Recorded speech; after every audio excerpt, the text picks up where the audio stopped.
Just what makes a game beautiful? Is it pyrotechnics and explosions? Is it alpha effects and particles? Is it soft lighting and dense character models? Is it art design and animation? Well, I think the answer always comes down to the same one. It's all of these things and more. A lesson that is taught time and time again by Guerrilla Games with its latest title in Horizon Zero Dawn. Something that delivers all of these things and everything else in between and beyond, culminating in a magnificent open world and beauty the likes of which have never been seen before, no matter the platform of choice or the eyes that behold it. Welcome one and all to my in-depth attention to detail analysis and the remaining question left to be answered. Just what can a team such as Guerrilla achieve, always at the forefront of technology, with the PS4 and the PS4 Pro? And have they really created a brand new Dawn in its latest title, in Horizon?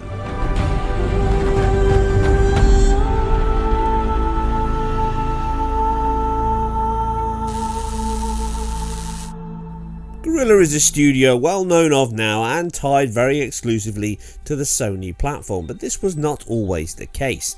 Forged and founded in the Netherlands capital of Amsterdam, they have been beavering away on titles and platforms ever since their beginning in 2003, from a merger from a small company. Their first titles were in fact two in the same year of 2004, both of them collaborations with other teams. The first was Shellshock Nam 67 with Eidos Montreal. This was a multi-platform release on the original Xbox, the PS2 and PC. You can see the original Xbox version running here. This was exactly the same engine and team that also crafted their second title of this year, which was another collaboration, one which burned a far brighter trail than the former. Killzone was not an exclusive title by Guerrilla, but instead a third-party collaboration on an IP that was and is owned by Sony Studios. The team were not exclusive or even owned by Sony at the time they made Killzone, and even though it never lived up to the hype originally planned for the title, it was still an impressive showing on the PS2 nonetheless. So much so that they signed another exclusive deal for the Killzone franchise with Sony on their second title, one that did gain even more attention, and again for mixed reasons.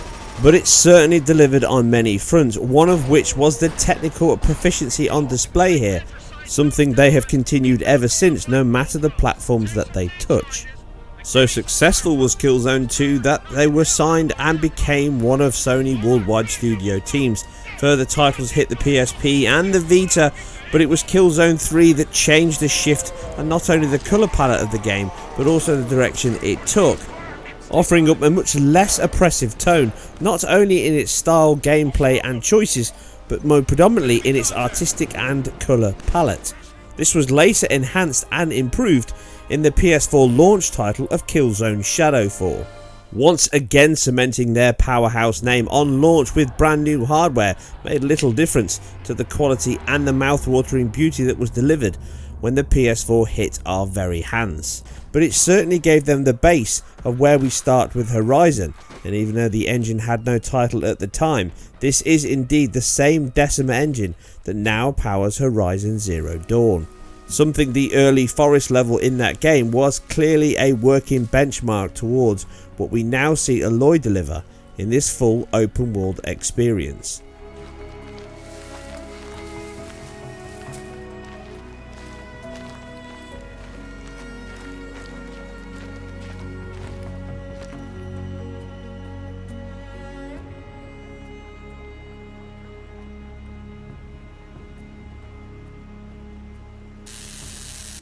The game is a quantum leap from anything the team have created before, moving away from its comfort zone of first person and back to a third person design, something it only shares with Shellshock. Not a useful benchmark, I'm sure, and the additional shift from a third person from first person means you now have to worry more about the camera and the open view it gives. But this is far from the only concern they have to worry about. A linear progression is replaced with a multi-tiered branching system built within a node-based structure, allowing dynamic conversations, with the team's own talk on the subject proof that Aloy is not the only one agile during development, and this allows the kind of varied subplots and quests to intersect on your post-historic adventure. A monster task, no doubt.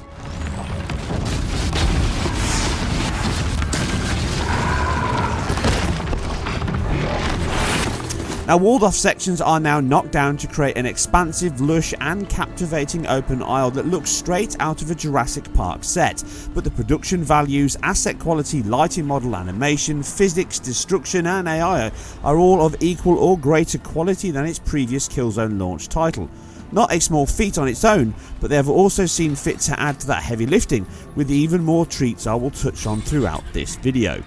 The headline sections first are those that like instant gratification. It has two forms across the three host platforms. Base PS4 loses none of the core features or impressive world Decima can compute here. Not a surprise, as it was the core spec the game and engine was built around. It renders at a native 1920 by 1080 at all times tested, with the exact same target refresh rate of 30Hz, as does the PS4 Pro both versions. Now, this is enhanced further with a refined temporal anti-aliasing pass that helps Shadowfall look as good in single player, including the temporal reprojection used within its multiplayer. Now, this is far less aggressive on geometry and textures alike, allowing the details from normals artwork to stand out more, and has a much sharper look than some other titles that use similar methods to sharpen. I have already covered a detailed look at the game's performance across all hardware and modes, and as such, you can view the link on screen or below, or read the full thing on the website. Now, the Pro offers up far more horsepower with which to render this world and its inhabitants, and Guerrilla have not disappointed in using that resource effectively to improve and refine an already striking PS4 release. The biggest and most obvious of those gains comes from pixel counts, essentially 4 times that of the 1080p base in resolution mode at a full 3840 by 2160p, achieved through the team's checkerboard rendering solution. And this obviously results in a much sharper image overall. Texture quality, geometry, specular tones are all greatly reduced both on a 4K and downsampled on a 1080p image. In addition to this, texture quality is better realised, filtering is improved and further stretched out, and you also get additional texture work on the grounds and further objects just to add more depth and detail. Now, these are harder to spot unless you did a side-by-side comparison like this, but once playing the game, the image quality and the sharpness on display here from the PS4 Pro is certainly welcome and quite pleasing on the eyeballs. This is not to say the Pro version is a massive leap over the standard PS4. Diminishing returns are real no matter what hardware you have. Even though they improve the image quality with a resolution boost, we are not seeing a drastically different game, just a more refined one.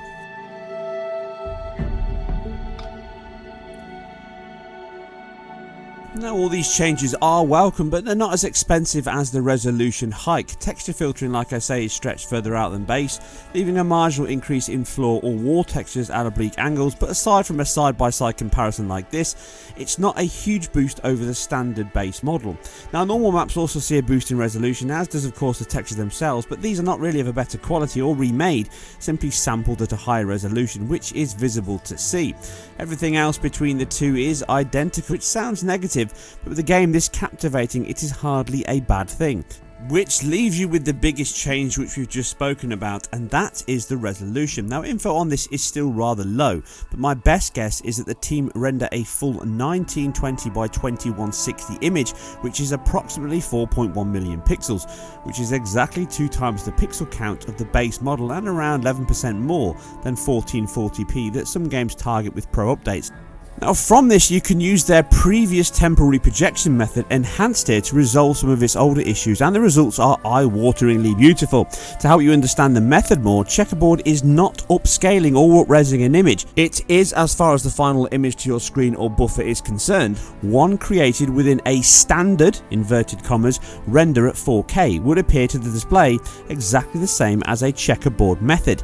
It is just the way each of those pixels is constructed is slightly different. Now, not for this video in depth, but imagine for every pixel you calculate by normal means, from sampling texels, calculating velocity buffers, vertex points, etc., the other pixel you infer from various sources, the previous frames, surrounding pixels, hardware tags like the ID buffer, and more to complete the mosaic each time. This is cheaper than a complete render method in various areas like bandwidth, cache, etc., but it's not free at all. The results deliver a near but not completely indistinguishable 4K image, but at a slightly cheaper cost. Yes, an equally sharp result, it's just that some pixels are more equal than others. Now my view is that they're keeping the vertical pixels natively rendered for the 2160 height, as this is easier for the eye to notice, and then supplying the alternative pixels via these methods. Now some of this is evidenced by the depth of field in the 4K mode, showing signs from the filter being a lower resolution than intended. You can see how the bokeh shapes and Gaussian type blur takes on a fringe stretch look across the screen but not up, and in comparison to the base PS4 or the performance mode, which looks cleaner and less affected by this due to its low resolution.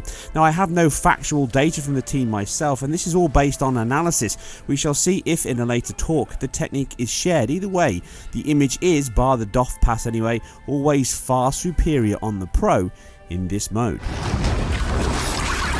Mother Goddess, what's it doing to them? Taking control. And this all leaves you with an identical set of features across this: draw distance, shadow map distance, cascade.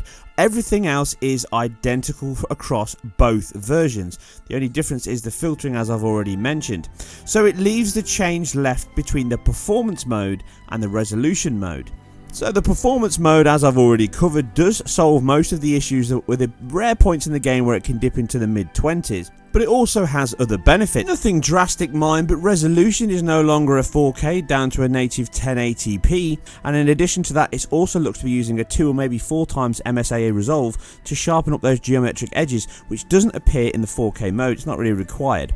In addition to this, it also has other extra features. Draw distance is ever so slightly reduced from the 4K mode, but on top of that, screen space reflections are more readily used and of a higher resolution resolve, which does help the quality throughout the title. Alpha effects and motion blur also looks ever so slightly better sample rates as well, and also depth of field pass in the cinematics is of a higher resolution quality and no longer has the artifacts we see in the checkerboard solution that I've just covered. And this really is the difference between the two, a welcome benefit, but the shimmering is not all solved in this version either, just like the 4K mode, due to the fact that the shader aliasing is a lower resolution than most of the other geometry and textures in the game. Which leaves you with the main difference between the two, which is texture quality versus the 4K mode and the performance mode, just like the standard base PS4. Everything else is identical that I'll cover in the rest of the analysis. The displacement map floors that draw in as you walk also serve another purpose with the game's dynamic weather system, allowing snow or sandstorms along with rain, and these ruts fill up into puddles and then they evaporate away once the sun comes back out. Possibly not something many would take notice of, but a sign of the attention that's been lavished on the landscape and its ecosystem. Now, in addition to these changes in weather, we also get the full fat time of day system that uses the same image-based lighting model used in Shadowfall. This allows set lighting points to be created and then blended between them in real time. In addition, light maps are used to create a bounce light effect or global illumination, and this can be seen on the underside of rocks, the head of the long necks, the moonlight on clothes, skin, all create one of the single most impressive features of the game and engine. Yes, it may not have any dynamic light bounce from flames or spotlights from the menagerie dotted across the land, but this is both obvious and a minimal cost to bear. It is the game's lighting, or indeed engine, that is an unmistakable part of its, and now for me at least, Guerrilla's DNA. Strong bloom is used to reflect core light sources. Volumetric light sources are also generously emitted from sun, moon and many other sources that leave a thick, dense beam that breaks through tree lines, silhouetting characters, or even searching you out. Now, in addition, volumetric fog is also deployed in high humidity areas with a haze effect and an atmospheric scattering that gives distant views that colour, hue and air depth, convincing the painting all the more. Some of these are screen space effects, with a texture or a sprite based billboard raising and lowering as the time of day passes by, but they all convince and add that extra depth to distant views of trees, landscapes and mountainsides. The game's cloud system, though, is truly a work of art. The team created their very own bespoke voxelized solution that mimics cloud cover, water crystallization, light dissipation and absorption into what you see on screen. A cloud system that moves, builds, evaporates across your screen with a volumetric presence above all other systems. Shadows are cast onto the ground, denser centers block light and self-shadow, with the thinner extremities giving that silver lining look. This light refraction process is approximated using Beer's law, something I have much experience with, never in the clouds mind. Now, which works due to the volumetric density of the objects. It can scatter more or less depending on the area in question. Think of this as PBR for clouds, all created using a ray march from the viewport with shapes built from relatively low resolution 2D and 3D textures that sample density and height, giving each cloud a natural light to heavy as they peter out with wispy tails at the end.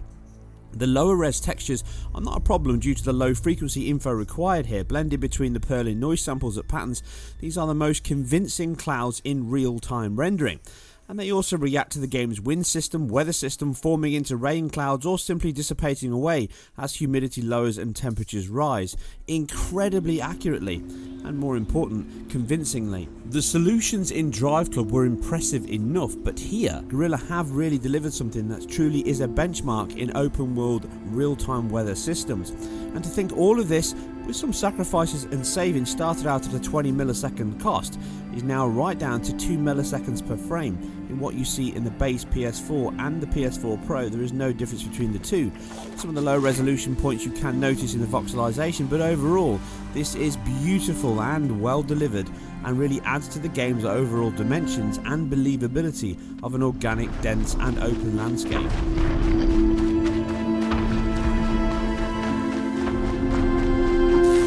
Which would all be terribly beautiful but boring if there wasn't a lot to do, and that luckily is not the case. This game has a diversity between main story and side quests, very reminiscent of Geralt's Adventure, and The Witcher 3 certainly influenced a lot of gamers and developers equally, and Guerrilla have used that to their advantage here, using the aforementioned node-based system. But engines and vast games like this are also about fast iterations and ease of workflows, and Guerrilla have certainly worked on that with Decima, having an in-game editor that is actually playable and editable in one fell swoop, merging the code and allowing the teams to work together to get things through changes and updates quite quickly. There's obviously some exceptions to that and there will be issues, but overall an impressive decision and touch to have the whole engine working this way, and will only help the team and others using this engine to create their own worlds. And yes, Hideo Kojima is one of those teams I'm desperate to see what he delivers and what they can with their new game in Death Stranding using the Decima engine.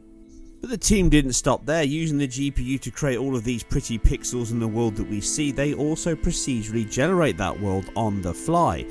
Trying to keep a careful balance on artist control and speed of development, you can choose where you want to place these worlds, hand author, or let the system build them on the fly. This is all seeded by a 2D map system that builds the world procedurally based on these rules, which again can be tweaked by the artist as the world flows through, and this all comes from the GPU. It's a very impressive technique here, and great use of the hardware to not only develop the visual quality we see, but also build upon what did start out as a standard CPU procedural system. Instead shifted to the GPU with all of that horsepower, making best use of it to not only create the visuals but also the world itself procedurally. And you can read far more on Guerrilla's own website with their published article. It's very interesting reading indeed.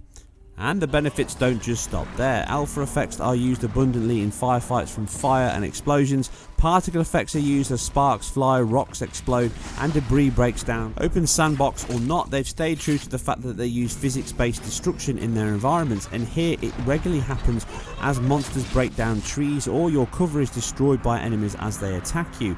The weather and serene beauty of the foliage also works, creating some very tranquil moments. But there are some weaker points in the title, and unsurprisingly not everything can be bang on. The water is quite impressive, but very limited interaction from the character, and the swimming, again like many titles, looks quite weak. Animation is again high and low. Inverse kinematics are used, so when you're sliding down hills or steadying yourself, all those animations are procedurally generated in there, or even trying to steady yourself on top a dinosaur. But there are some other weaker points. The lip syncing and voice acting in the game can be a little bit iffy. The facial quality and the animation itself can look a little off. Not quite the uncanny valley, but some of it is a bit of a mixed bag. This one, as for everywhere else, well, travel at your own risk. Thank you, Ted. I've never had anything like this before. Well, it's yours. I think you'll find it affords more protection than what you were wearing. The high point is always the dinosaurs themselves. The animation and motion and the weight that they have and the momentum looks and feels realistic.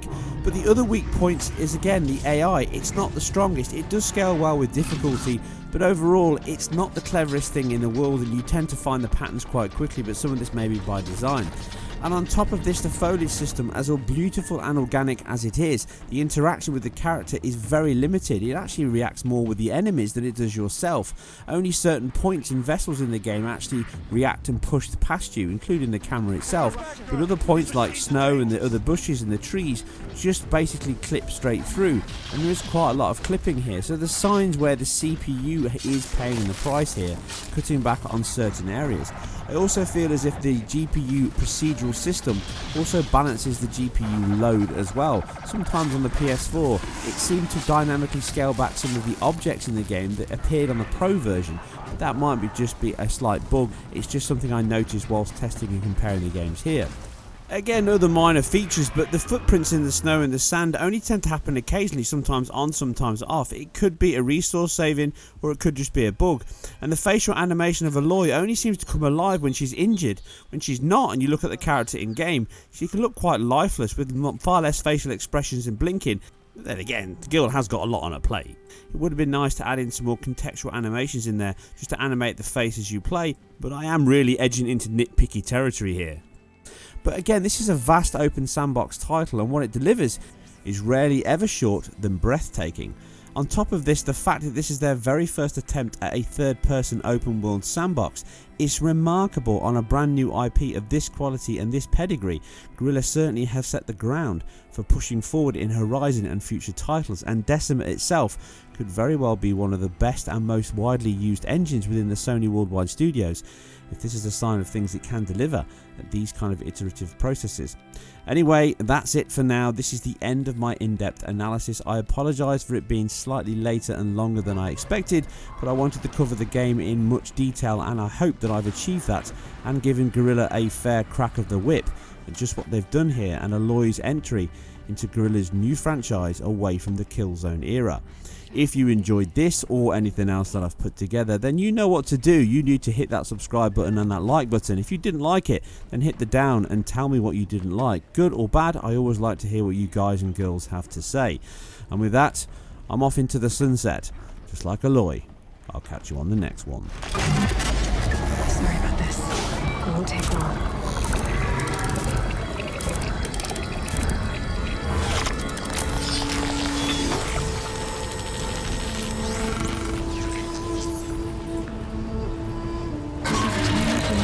Everything along its path, and sends what it sees to other machines.